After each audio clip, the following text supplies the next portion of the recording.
The phase of evolution, beginning in our own time, has a very special character. The same may, of course, be said of each epoch, but in every case it is a matter of defining the particular characteristics.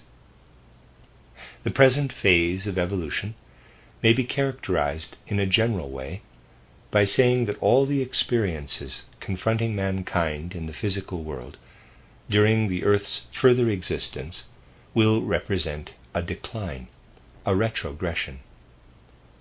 The time when human progress was made possible through the constant refinement of the physical forces is already over. In the future, too, mankind will progress, but only through spiritual development, through development on a higher level than that of the processes of the physical plane. Men who rely entirely on the processes of the physical plane will find in them no source of satisfaction. An indication given in spiritual science a long time ago in the lecture course on the Apocalypse, footnote 12 lectures given in Nuremberg in 1908, end of footnote, namely that we are heading for the, quote, war of all against all, close quote, must from now onward be grasped in all its significance and gravity. Its implications must not remain in the realm of theory, but also come to expression in the actions, the whole behavior of men. The fact that, to use a colloquialism, people in the future are not going to get much fun out of the developments on the physical plane will bring home to them that further evolution must proceed from spiritual forces. This can be understood only by surveying a lengthy period of evolution and applying what is discovered to experiences that will become more and more general in the future. The trend of forces that will manifest in the well-nigh rhythmical onset of war and destruction, processes of which the present catastrophe is but the beginning, will become only too evident. It is childish to believe that anything connected with this war can bring about a permanent era of peace for humanity on the physical plane. That will not be so. What must come about on the earth is spiritual development. Its direction and purport will be clear to us if, after surveying a comparatively lengthy epoch preceding the mystery of Golgotha, we bear in mind something of the meaning of the mystery of Golgotha, and then try to envisage the impulse of that event working in the future evolution of mankind. We have studied the mystery of Golgotha from many different points of view, and will do so again today by characterizing, very briefly, the civilization which preceded it, let us say as far back as the 3rd millennium BCE, and then continued for a time as pagan culture in the period of Christian development. Within this pagan culture, the utterly different Hebraic Jewish culture took root, having Christianity as its offspring. The nature of pagan culture can best be understood if we realize that it was the outcome of knowledge, vision, and action born of forces much wider in range than those belonging to present earthly existence. It was actually through Hebraic culture that the moral element was first inculcated into humanity. In paganism, the moral element did not occupy a place separate and apart. This pagan culture was such that man felt himself a member of the whole cosmos. This is something we must particularly bear in mind. The human being, living on earth within the old pagan world, felt himself membered into the whole cosmos.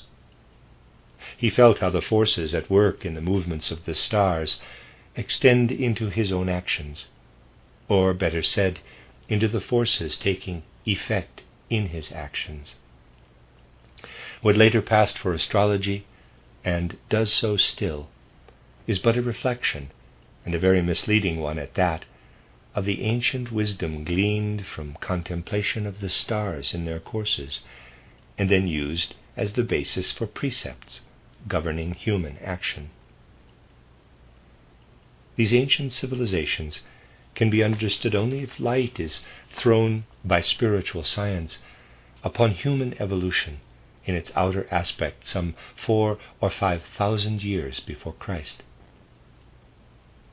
We are apt to speak in rather a matter-of-fact way of the second or the first post-Atlantean epochs, but we err if we picture man's existence on the earth in the 5th, 6th, or 7th millennia BCE as having been similar to our present existence.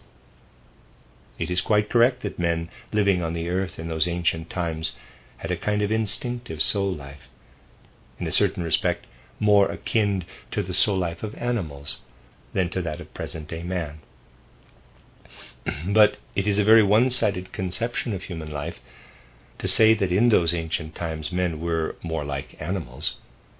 In tenor of soul, the human being then moving about the earth was, it is true, more like the animal, but those human animal bodies were used by beings of soul and spirit, who felt themselves members of the supersensible worlds, above all of the cosmic worlds. And provided we go back far enough, say to the 5th pre-Christian millennium, it may be said that men made use of animal bodies as instruments, rather than feeling themselves within those bodies. To characterize these men accurately, one would have to say that when they were awake, they moved about with an instinctive life of soul like that of animals. But into this instinctive life of soul there shone something like dreams from their sleeping state, waking dreams. And in these waking dreams they perceived how they had descended, to use animal bodies merely as instruments. This inner fundamental tenor of the human soul then came to expression as a religious rite. In the Mithras cult, with its main symbol of the god Mithras riding on a bull, above him the starry heavens to which he belongs, and below him the earth to which the bull belongs. This symbol was not, strictly speaking, a symbol of these men of old.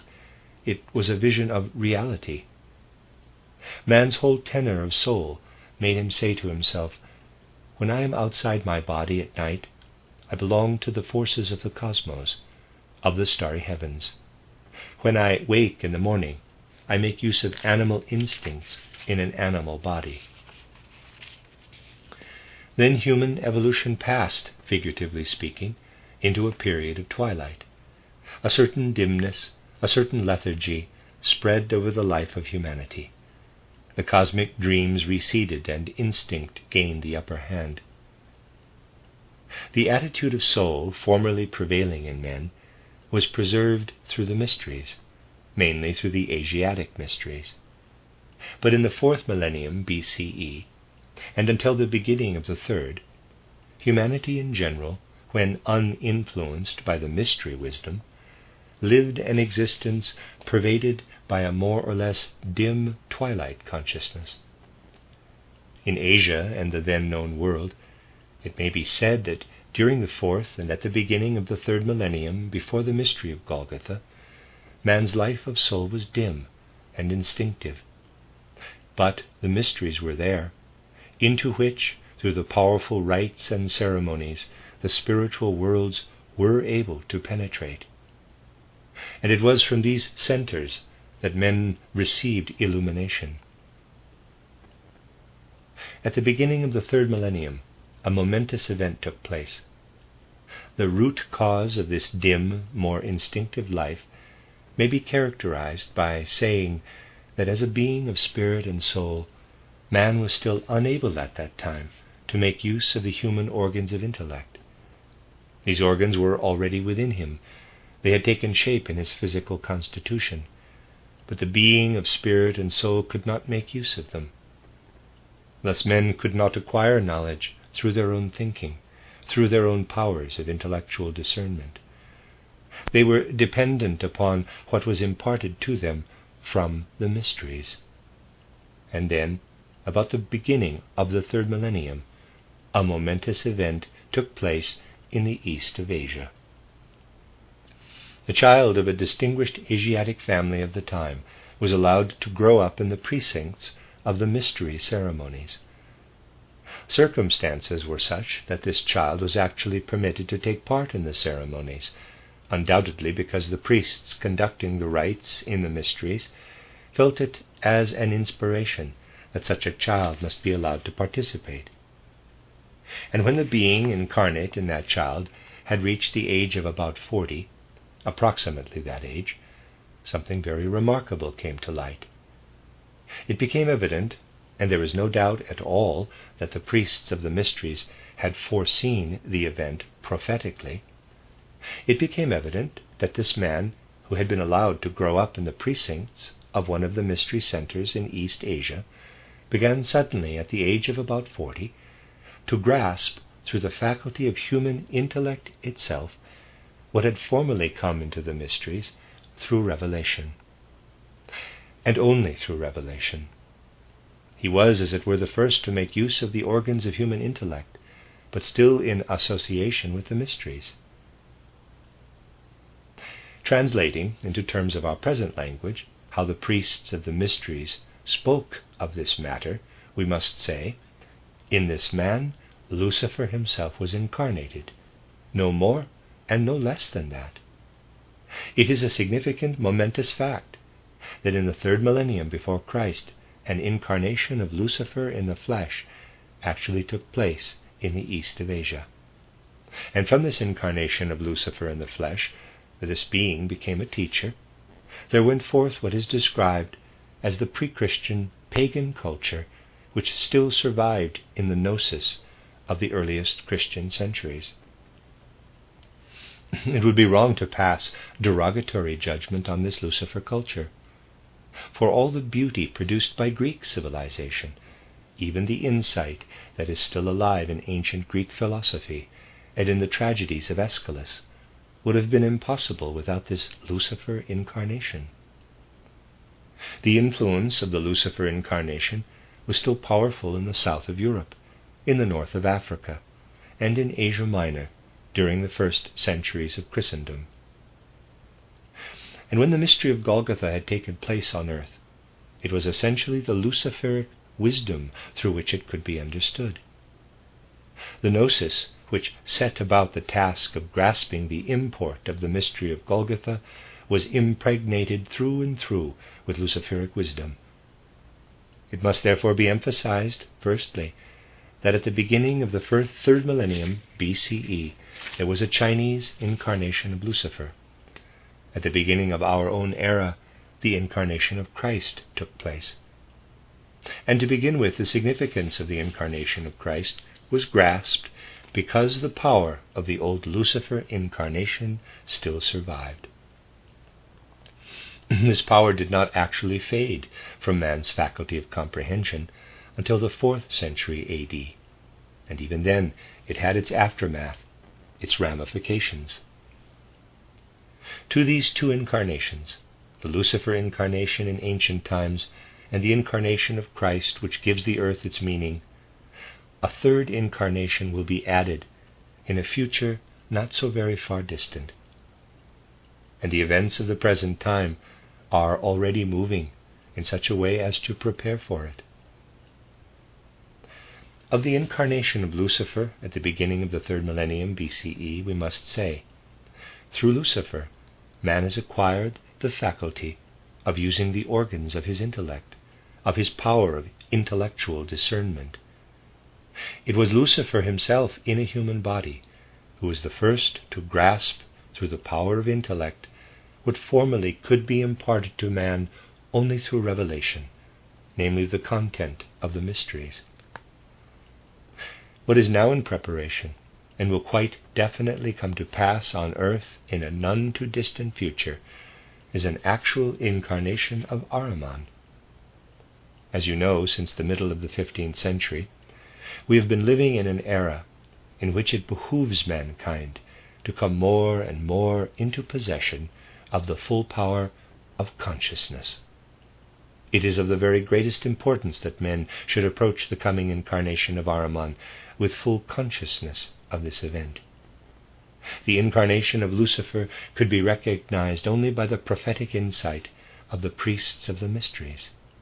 Men were also very unconscious of what the incarnation of Christ and the event of Golgotha really signified. But they must live on toward the incarnation of Ahriman with full consciousness amid the shattering events which will occur on the physical plane. Amid the perpetual stresses of war and other tribulations of the immediate future, the human mind will become very inventive in the domain of physical life. And through this very growth of inventiveness in physical life, which cannot be averted in any way or by any means, the bodily existence of a human individuality in whom Ahriman can incarnate will become possible and inevitable. From the spiritual world, this Ahrimanic power is preparing for incarnation on the earth.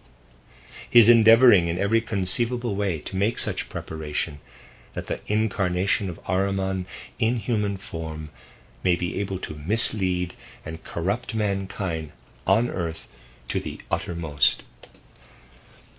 A task of mankind during the next phase of civilization will be to live toward the incarnation of Ahriman with such alert consciousness that this incarnation can actually serve to promote a higher spiritual development, inasmuch as through Ahriman himself man will become aware of what can, or shall we say, cannot be achieved by physical life alone.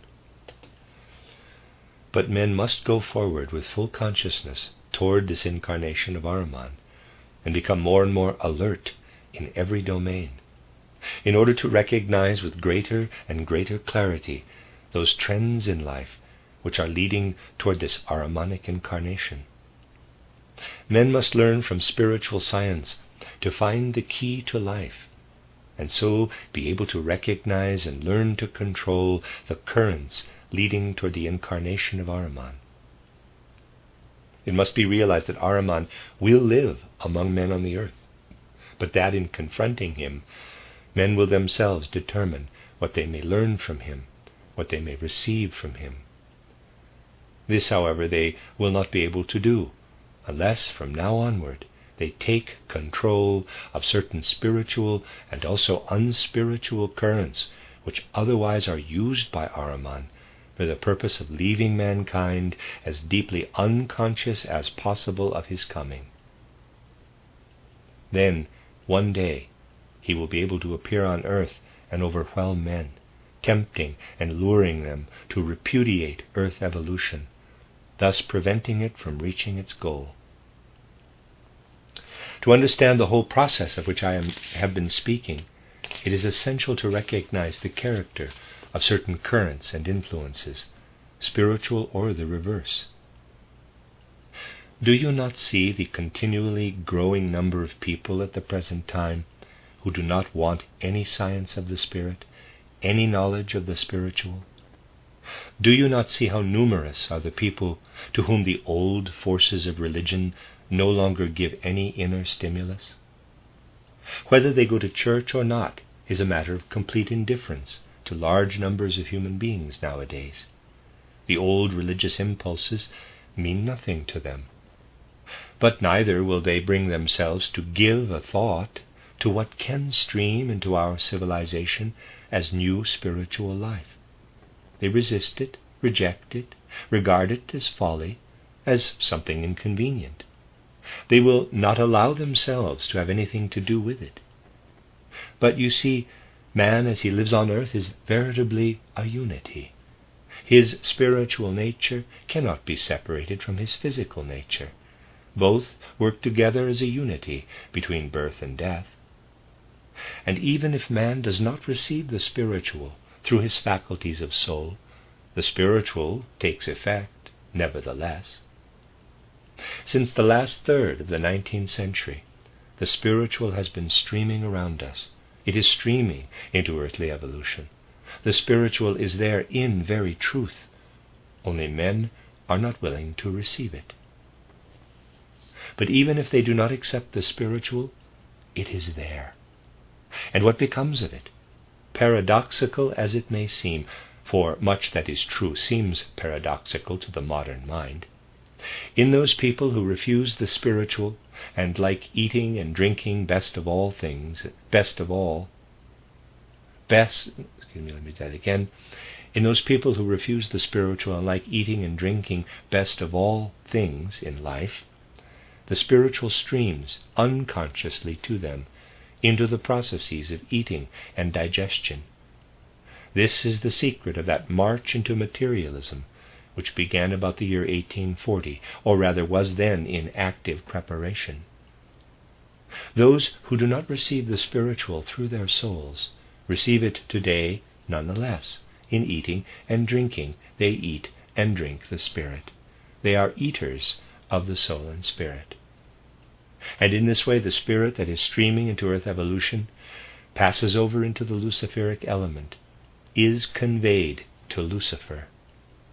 Thereby the Luciferic power, which can then be of help to the Ahrimanic power for its later incarnation, is constantly strengthened.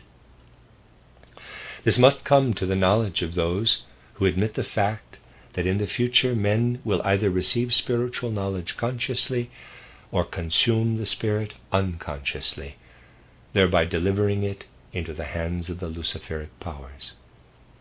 This stream of spirit and soul consumption is particularly encouraged by Ahriman, because in this way he can lull mankind into greater and greater drowsiness, so that then through his incarnation he will be able to come among men and fall upon them unawares, because they do not confront him consciously.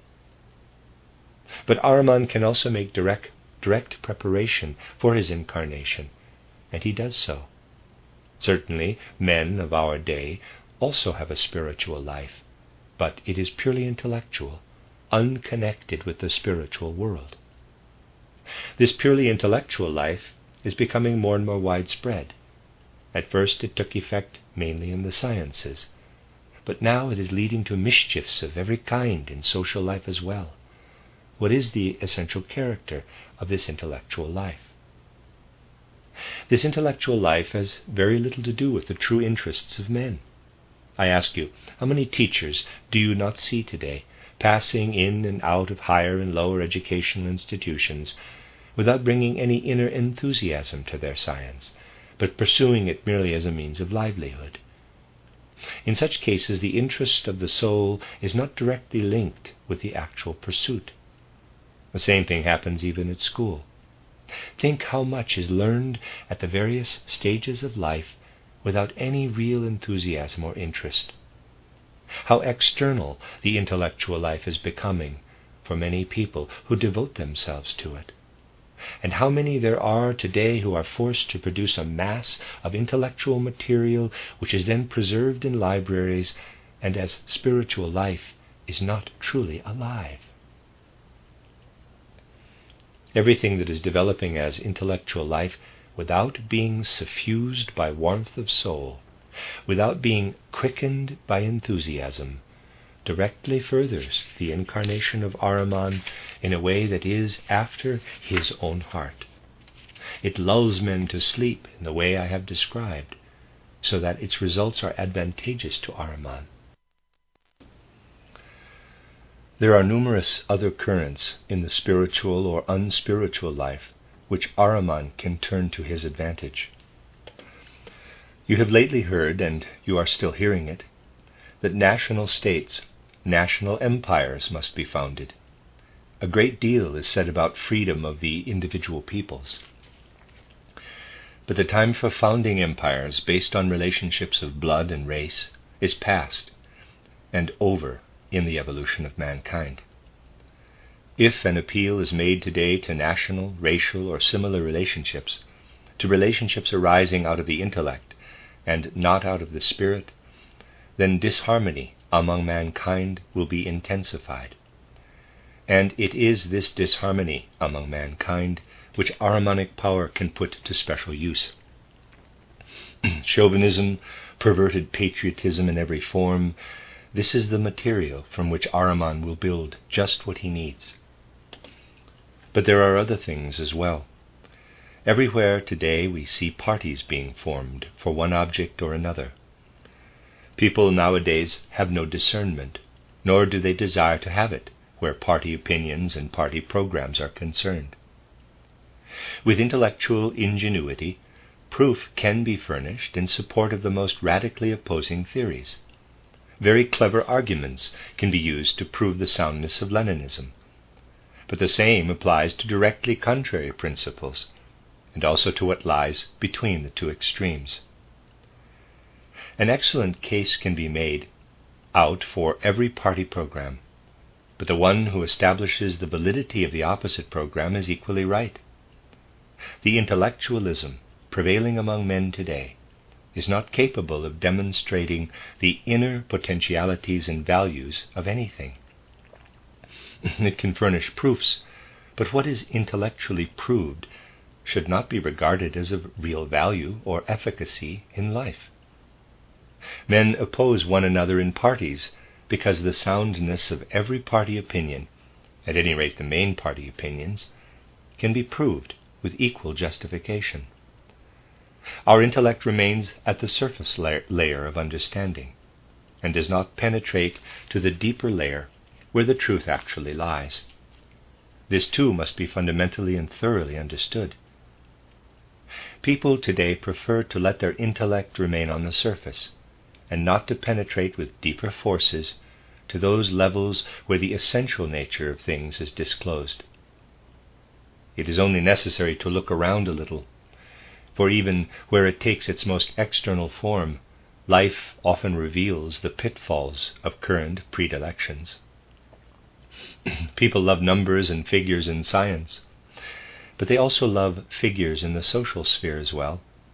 Social science consists almost entirely of statistics, and from statistics, that is to say from figures, the weightiest conclusions are reached. Well, with figures too, anything can be proved and anything believed, for figures are not a means whereby the essential reality of things can be proved. They are simply a means of deception. Whenever one fails to look beyond figures to the qualitative, they can be utterly deceptive.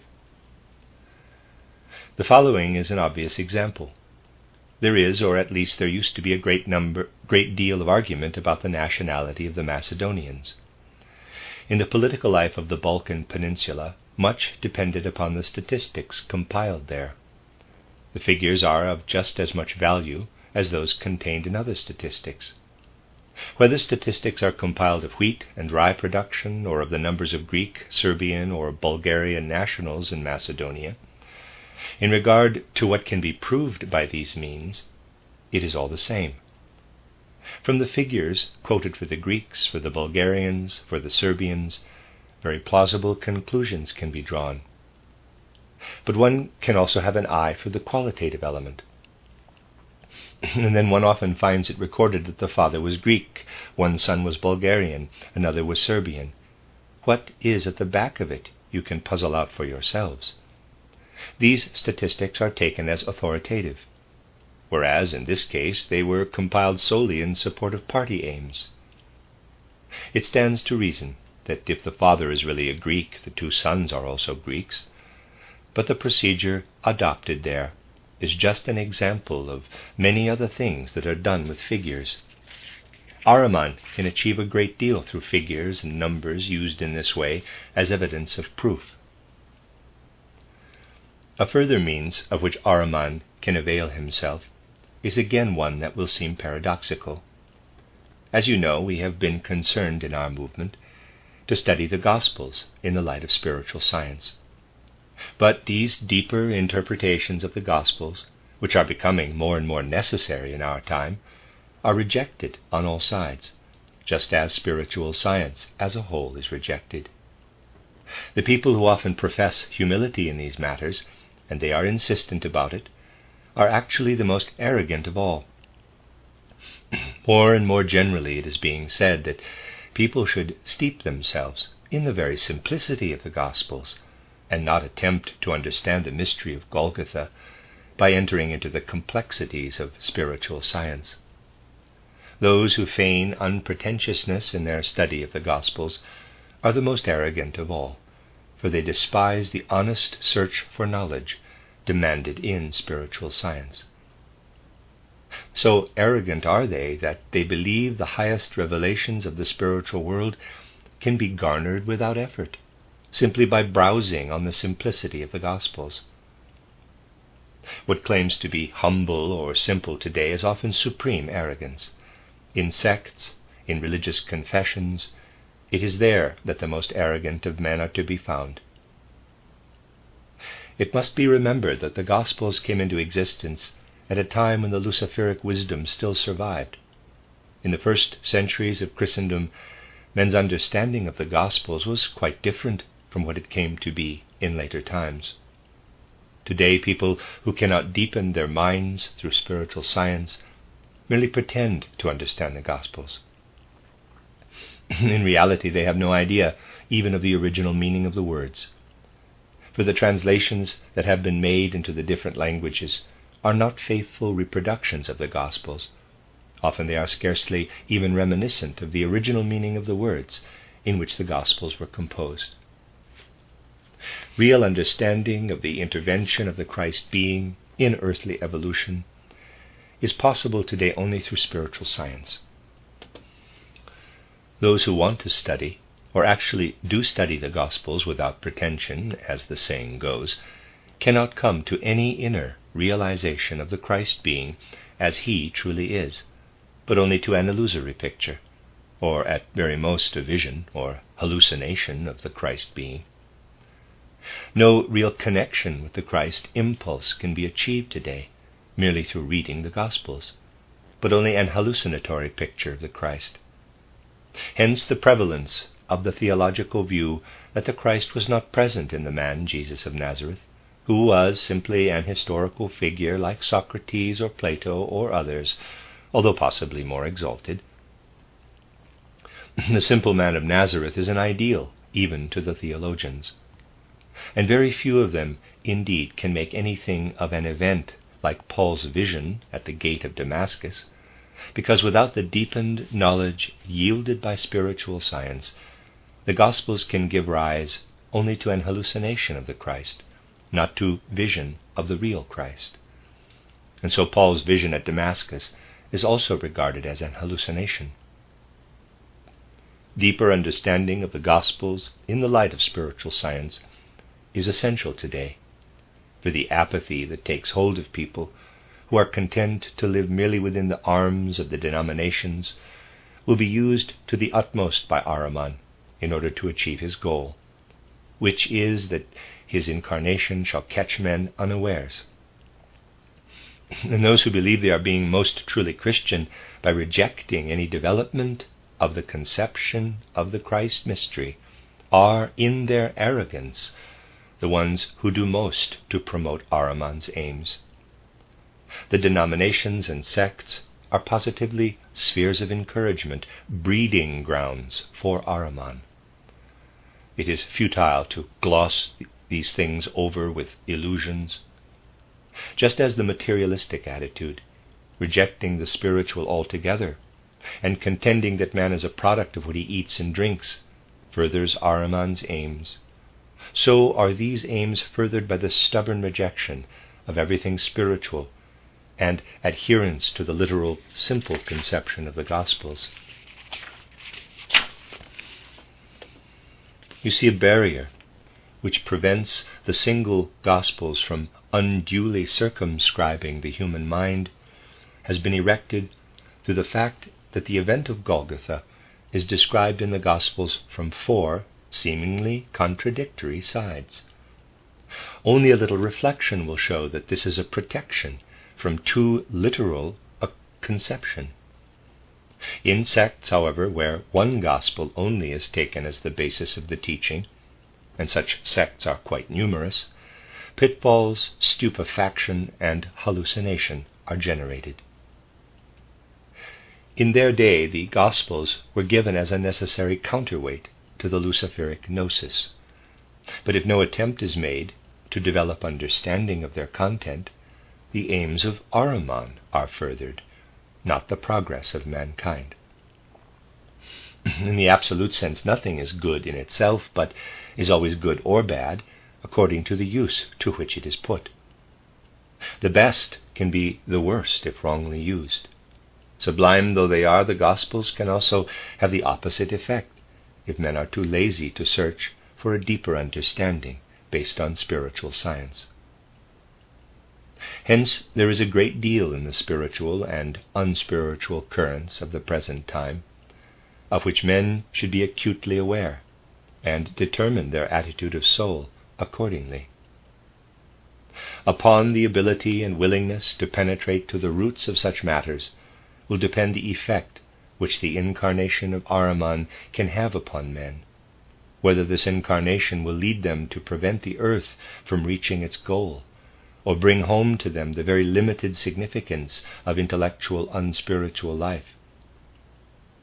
If men rightly take in hand the currents leading toward Ahriman, then simply through his incarnation in earthly life they will recognize the Ahrimanic influence on the one side, and on the other its polar opposite, the Luciferic influence. And then the very contrast between the Ahrimanic and the Luciferic will enable them to perceive the third reality.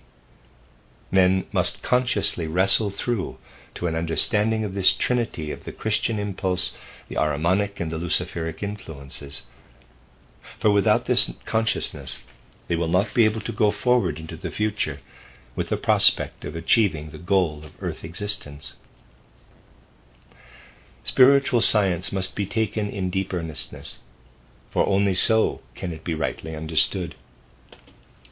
It is not the outcome of any sectarian whim, but something that has proceeded from the fundamental needs of human evolution.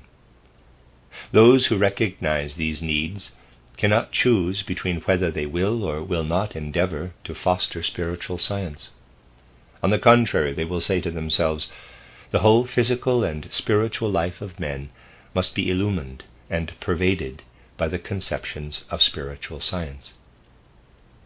Just as once in the East there was a Lucifer incarnation, and then at the midpoint, as it were, of world evolution, the incarnation of Christ, so in the West there will be an incarnation of Ahriman. This Ahrimanic incarnation cannot be averted. It is inevitable, for men must confront Ahriman face to face. He will be the individuality by whom it will be made clear to men what indescribable cleverness can be developed if they call to their help all that earthly forces can do to enhance cleverness and ingenuity. In the catastrophes that will befall humanity in the near future, men will become extremely inventive. Many things discovered in the forces and substances of the universe will be used to provide nourishment for man. But these very discoveries will at the same time make it apparent that matter is connected with the organs of intellect, not with the organs of the spirit, but of the intellect. People will learn to eat and drink in order to become really clever. Eating and drinking cannot make them spiritual, but clever and astute, yes. Men have no knowledge of these things as yet, but not only will they be striven for, they will be the inevitable outcome of catastrophes looming in the near future. And certain secret societies, where preparations are already in train, will apply these things in such a way that the necessary conditions can be established for an actual incarnation of Ahriman on the earth. This incarnation cannot be averted, for men must realize during the time of the earth's existence just how much can proceed from purely material processes. He must learn to bring under his control those spiritual or unspiritual currents which are leading to Ahriman. Once it is realized that conflicting party programs can be proved equally correct, our attitude of soul will be that we do not set out to prove things, but rather to experience them.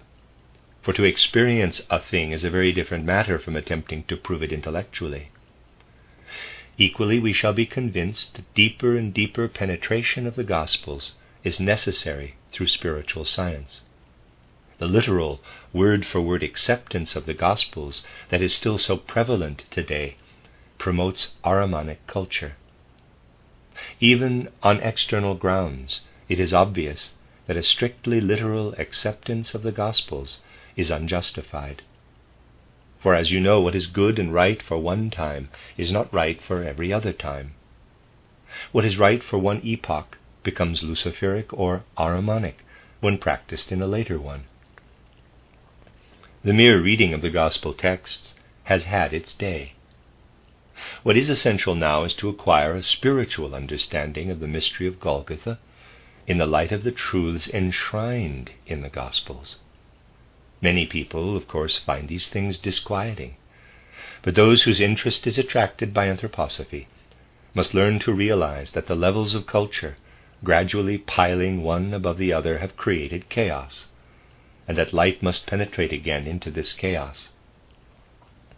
It is interesting nowadays to listen to someone whose views have become very extreme, or to read about some burning question of the day, and then to listen to sermons on the same subject, given by a priest of some denomination who is still steeped in the form of thought current in bygone times. There you face two worlds which you cannot possibly confuse unless you avoid all attempts to get at the root of these things. Listen to a modern socialist speaking about social questions, and then immediately afterward to a Catholic preacher speaking about the same questions.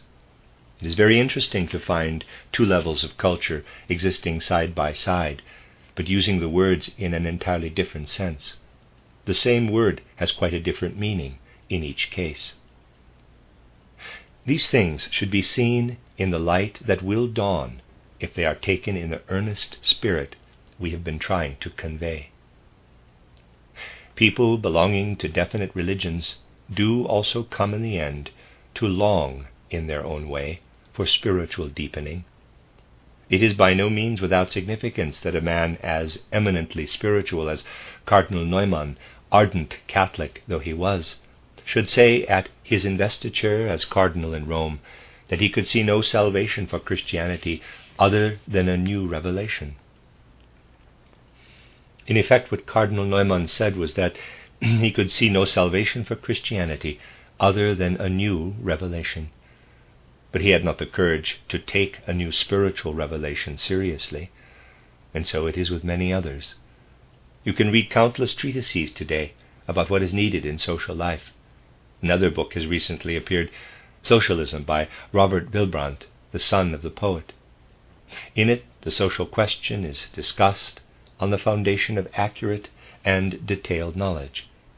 And, finally, it is stated that without the Spirit, nothing is achieved, that the very course of events shows that the Spirit is necessary. Yes, but what does such a man really achieve? He gets as far as to utter the word Spirit, to pronounce the abstract word Spirit, but he refuses to accept, indeed he rejects, anything that endeavors to make the Spirit really take effect. For that it is essential above all to realize that wallowing in abstractions, however loud the cry for the Spirit, is not yet spiritual, not yet Spirit. Vague, abstract chattering about the Spirit must never be confused with the active search for the content of the spiritual world pursued in anthroposophical science. Nowadays there is much talk about the Spirit, but you who accept spiritual science should not be deluded by such chattering. You should perceive the difference between it and the descriptions of the spiritual world attempted in anthroposophy, where the spiritual world is described as objectively as the physical world.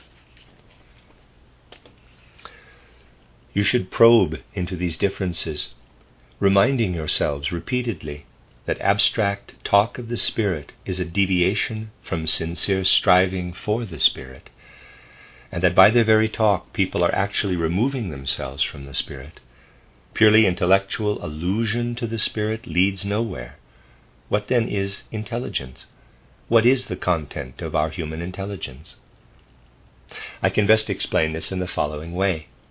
Imagine, and This will be better understood by the many ladies present. Imagine yourself standing in front of a mirror and looking into it. The picture presented to you by the mirror is you, but it has no reality at all. It is nothing but a reflection. All the intelligence within your soul, all the intellectual content, is only a mirror image. It has no reality. And just as your reflected image is called into existence through the mirror, so what mirrors itself as intelligence is called into existence through the physical apparatus of your body, through the brain. Man is intelligent only because his body is there. And as little as you can touch yourself by stretching your hand toward your reflected image, as little can you lay hold of the spirit if you turn only to the intellectual, for the spirit is not there. What is grasped through the intellect, ingenious as it may be, never contains the spirit itself, but only a picture of the spirit. You cannot truly experience the spirit if you get no further than mere intelligence. The reason why intelligence is so seductive is that it yields a picture, a reflected picture of the spirit, but not the spirit itself. It seems unnecessary to go to the inconvenience of penetrating to the spirit, because it is there, or so at least one imagines. In reality, it is only a reflected picture. But for all that, it is not difficult to talk about the spirit. To distinguish the mere picture from the reality, that is the task of the tenor of soul, which does not merely theorize about spiritual science, but has actual perception of the spirit. That is what I wanted to say to you today in order to intensify the earnestness which should pervade our whole attitude to the spiritual life as conceived by anthroposophy. For the evolution of humanity in the future will depend upon how truly this attitude is adopted by men of the present day. If what I have characterized in this lecture continues to be offered the reception that is still offered to it today by the vast majority of people on the earth, then Ahriman will be an evil guest when he comes.